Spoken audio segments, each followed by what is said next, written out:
अस्सलाम वालेकुम dear students. Chapter number 3 में नेक्स्ट न्यूमेरिकल है न्यूमेरिकल 3.8। इस न्यूमेरिकल में एक ट्रक है जिसका मैस जो है वो हमें दिया गया है और वो ट्रक जो है वो एक वेलोसिटी के साथ मूव कर रहा है, that is initial velocity of truck, और उसकी वेलोसिटी हमें 21 मीटर पर सेकंड दी गई है। और वो ट्रक जो है जो 21 मीटर पर सेकंड वेलोसिटी के साथ मूव कर रहा है एक कार के साथ टकराता है और उस कार का जो मैस है वो 1000 kg है और इनिशियली वो जो कार है वो रेस्ट की कंडीशन में है, यानी कि रुकी हुई है। तो उस कार की आपके पास जो इनिशियल वेलोसिटी है उसको v2 से रिप्रेजेंट कर लिया, वो 0 मीटर पर सेकंड होगी।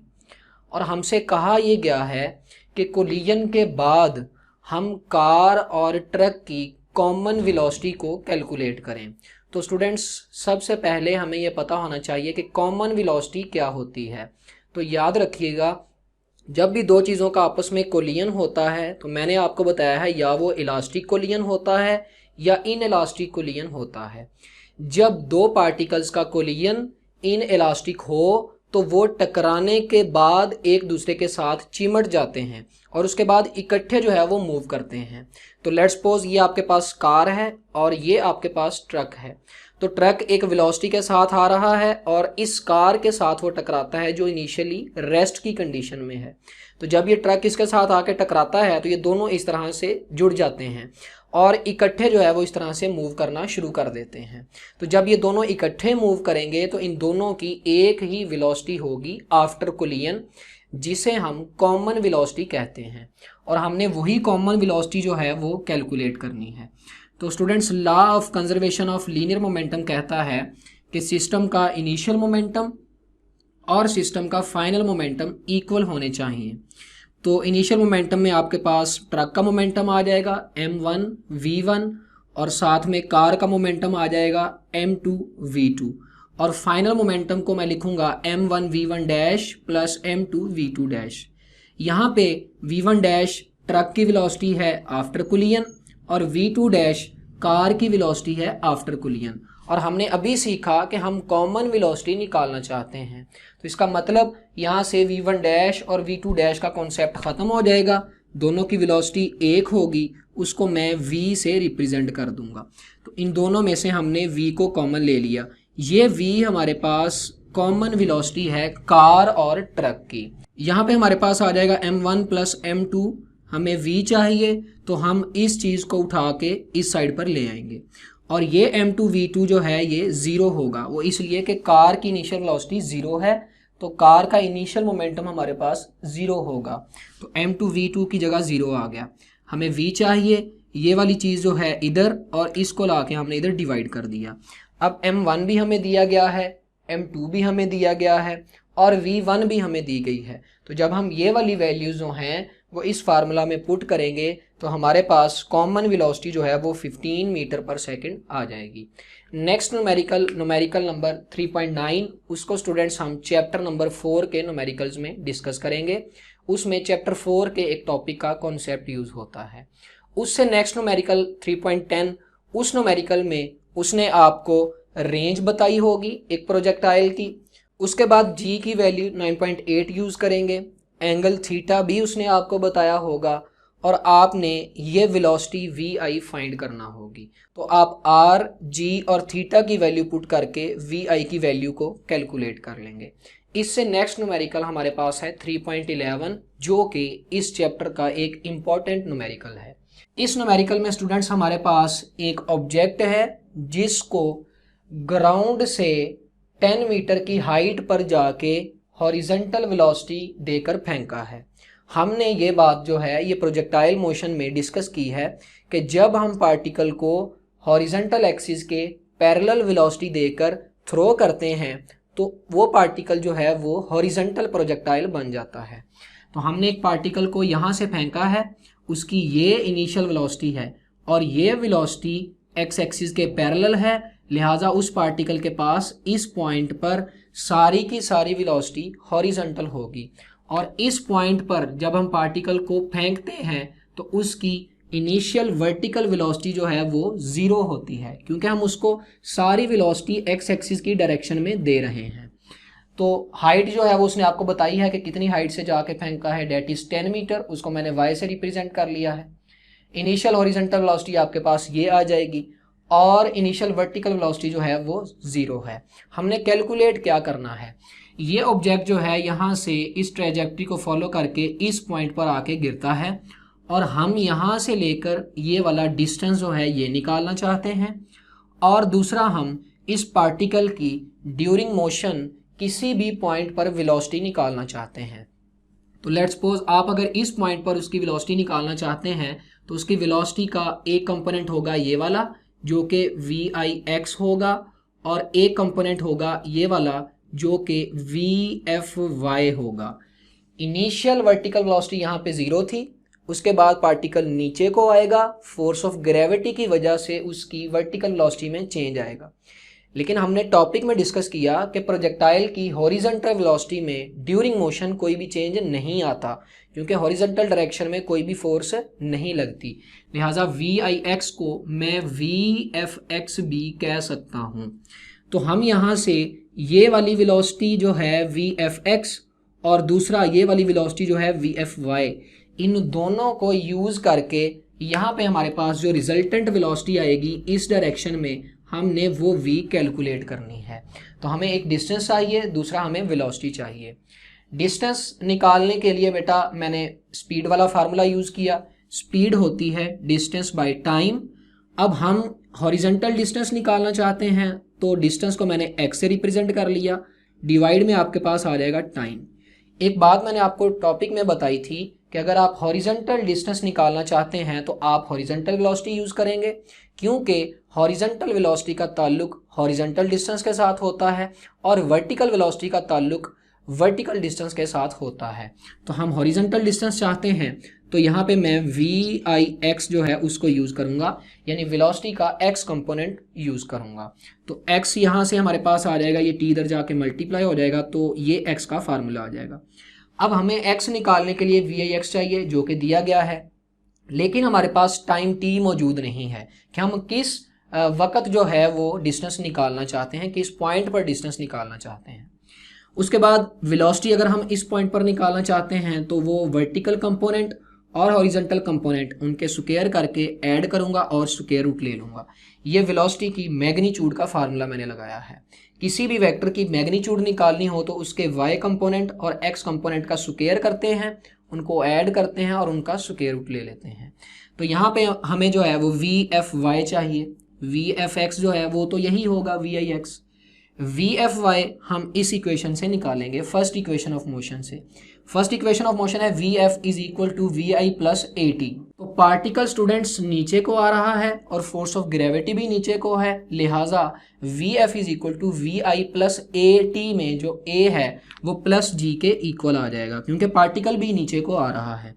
अब यहाँ पे हमें एक VIY चाहिए जो कि 0 है, और दूसरा हमें G चाहिए वो 9.8 है, और एक हमें T चाहिए जो हम नहीं जानते। फिर हमें VFY मिलेगा, उस VFY की वैल्यू हम यहाँ पे पुट करेंगे, VFX हमारे पास ये है वो यहाँ पे पुट करेंगे और हमारे पास वेलोसिटी आ जाएगी। तो अब हमारा मेन मकसद ये है कि हमने x और वेलोसिटी निकालने के लिए टाइम को कैलकुलेट करना है। तो टाइम को कैलकुलेट करने के लिए second equation of motion use की है, s is equal to VIT plus 1/2 AT square.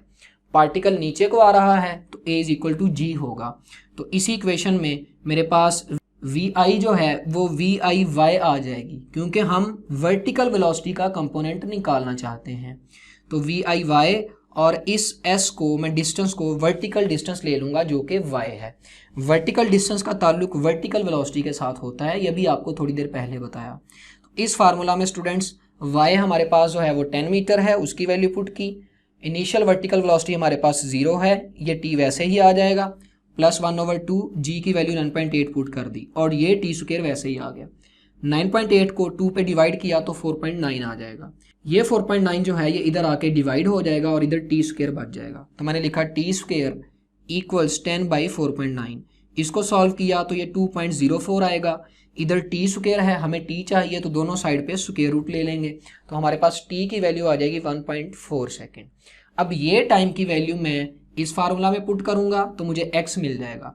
तो x इक्वल्स VIX है 21, तो वो हमने ये वैल्यू पुट कर दी और टाइम हमारे पास आया 1.4, वो वैल्यू हमने यहाँ पे पुट कर दी। तो यहाँ से हमें ये वाला डिस्टेंस मिल जाएगा जो कि 30 मीटर है। इसके बाद हम ये वेलोसिटी निकालना चाहते हैं, उसके लिए हमें ये चाहिए, ये तो 21 है, ये निकालने के लिए हम ये फार्मूला लगाएंगे।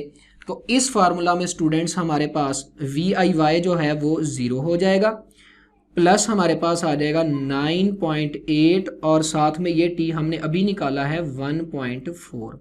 तो यहाँ से हमें VFY मिल जाएगा और इसकी वैल्यू जो है वो आई थिंक सो 18.3 आएगी, 18.3 मीटर पर सेकेंड। अब ये VFY की वैल्यू और ये VFX यानी VIX की वैल्यू हम यहाँ पे पुट करेंगे तो हमारे पास जो वेलोसिटी है वो वेलोसिटी आ जाएगी 25 मीटर पर सेकेंड। तो हमने जो जो चीज़ कैलकुलेट करनी थी वो कर ली, उसमें एक डिस्टेंस था और दूसरा हमारे पास वेलोसिटी थी। इसके बाद स्टूडेंट्स न्यूमेरिकल नंबर 3.12 में आपने उसको स्टेटमेंट चेंज करके ये वैल्यूज चेंज करके यही डेटा बताया है। तो आप उसमें फाइंड क्या करना चाहते हैं, उस न्यूमेरिकल में उसने आपसे एक x पूछा है और दूसरा उसने आपसे टाइम पूछा है।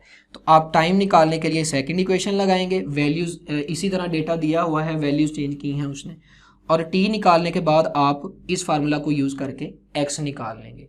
इसके बाद हमारे पास है न्यूमेरिकल नंबर 13।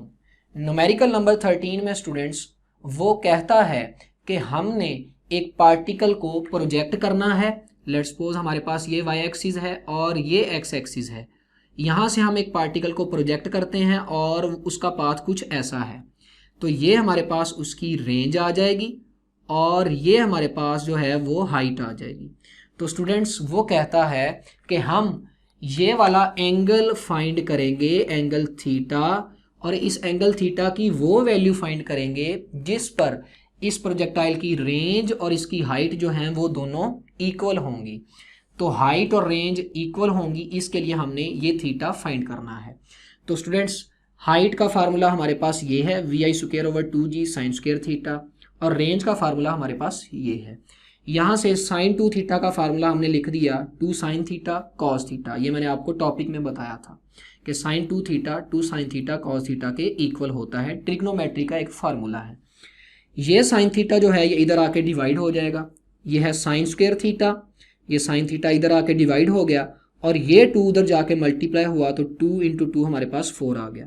तो इधर बच गया 4 cos थीटा, साइन इधर चला गया, यहाँ से ये साइन जो है एक साइन के साथ कैंसिल हो जाएगा, आपके पास आ जाएगा sin theta equals 4 cos theta. अब हमें यहाँ से एंगल थीटा चाहिए, तो sin थीटा इधर रखा और cos थीटा को इधर ला के डिवाइड करवा दिया। तो जब cos थीटा इधर आ जाएगा तो इधर रह जाएगा 4, साइन ओवर cos जो है वो tan हो जाएगा और इस साइड पे हमारे पास 4 आएगा। tan उधर जाके इन्वर्स हुआ, tan इन्वर्स 4, तो हमारे पास थीटा की वैल्यू 76 आ जाएगी। तो स्टूडेंट्स यहाँ से हमें ये पता चला कि अगर हम एक पार्टिकल को x एक्सिस के साथ 76 का एंगल बना के थ्रो करते हैं तो उस पार्टिकल की जो रेंज और हाइट है वो दोनों इक्वल होंगी। तो इसको आप MCQs के तौर पर भी जहन में रखिएगा कि कौन सा वो एंगल ऑफ प्रोजेक्शन है जिस पर हाइट और रेंज इक्वल होती हैं, तो वो 76 डिग्री है। नेक्स्ट हमारे पास है न्यूमेरिकल नंबर 14। न्यूमेरिकल नंबर 14 में स्टूडेंट्स उसने हमें एक एंगल दिया है 45 डिग्री, और आपको पता है 45 डिग्री पर प्रोजेक्टाइल की रेंज मैक्सिमम होती है। हमारे पास दो पार्टिकल्स हैं, एक पार्टिकल को हम 45 में कुछ एंगल ऐड करके फेंकेंगे, थ्रो करेंगे, और दूसरे पार्टिकल को हम 45 में से कुछ एंगल सब्ट्रैक्ट करके थ्रो करेंगे। लेकिन जो एंगल हमने ऐड करना है वही हमने सब्ट्रैक्ट करना है। तो हमारे पास दो एंगल ऑफ प्रोजेक्शन आएंगे। फर्स्ट केस में आएगा एंगल ऑफ प्रोजेक्शन जब हम सब्ट्रैक्ट करेंगे, यानी एंगल को कम करेंगे। तो मैं 45 में से फॉर एग्जांपल 15 डिग्री जो है वो कम कर देता हूँ, तो मेरे पास ये वाली वैल्यू जो है फर्स्ट एंगल ऑफ प्रोजेक्शन जो है वो आ जाएगा 30 डिग्री। अब मैंने अभी आपको बताया कि जितना एंगल आपने सब्ट्रैक्ट करना है एक केस में, उतना ही एंगल आपने दूसरे केस में ऐड करना है। तो एक्सीड करना है आपने कितना, वो भी आप इतना ही करेंगे, डेट इज 15 डिग्री। तो अगर आप चाहें तो यहाँ पर 20 डिग्री यूज़ करें, अगर 20 डिग्री सब्ट्रैक्ट करेंगे एक केस में तो दूसरे केस में 20 डिग्री ऐड करने के बाद आपके पास एंगल ऑफ प्रोजेक्शन आएगा। तो इस केस में हमारे पास एंगल ऑफ प्रोजेक्शन जो है वो 60 आ जाएगा। अब हम इन दो केसेस में, इन दो हालात में दो एंगल ऑफ प्रोजेक्शन के लिए पार्टिकल्स की रेंज निकालना चाहते हैं कि जब एक पार्टिकल को 30 डिग्री एंगल बना के फेंका एक्स एक्सिस के साथ तो उसकी रेंज कितनी होगी, और जब हमने दूसरे पार्टिकल को एक्स एक्सिस के साथ 60 एंगल बना के फेंका तो उसकी रेंज कितनी होगी। तो हम स्टूडेंट्स ये वाला फार्मूला जो है इस रिलेशन में, रेंज वाले फार्मूला में बारी बारी पुट कर देंगे।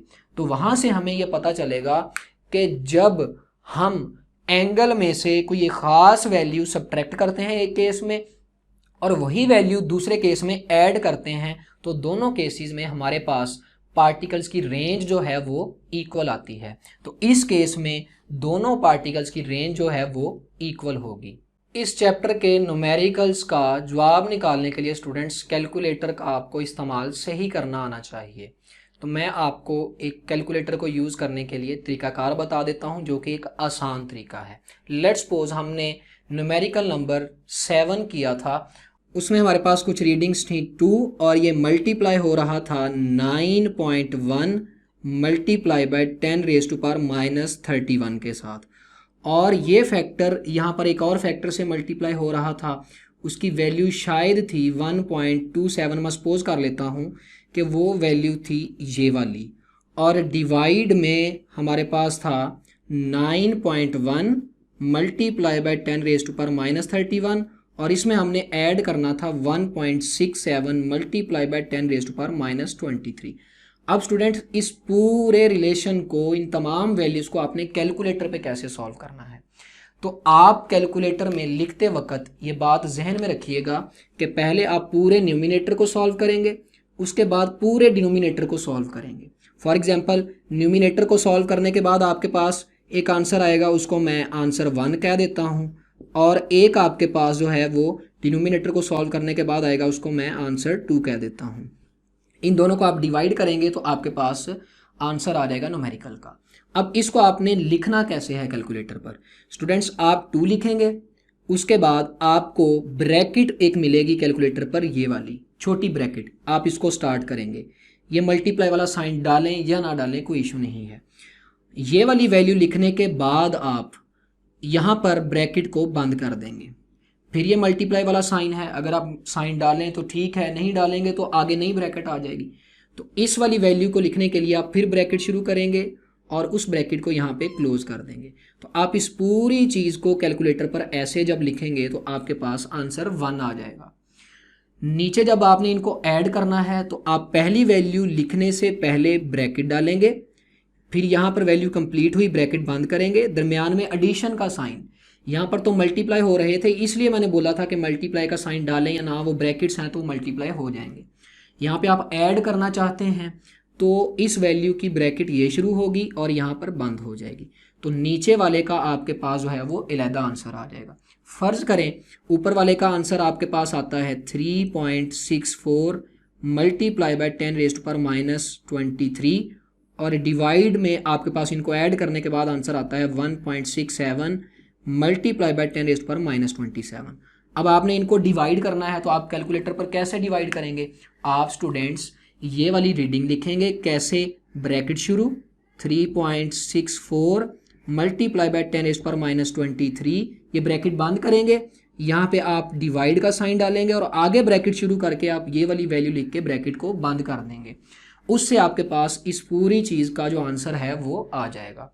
तो इस तरह से आपने इस चैप्टर के तमाम न्यूमेरिकल्स में कैलकुलेशंस करनी है।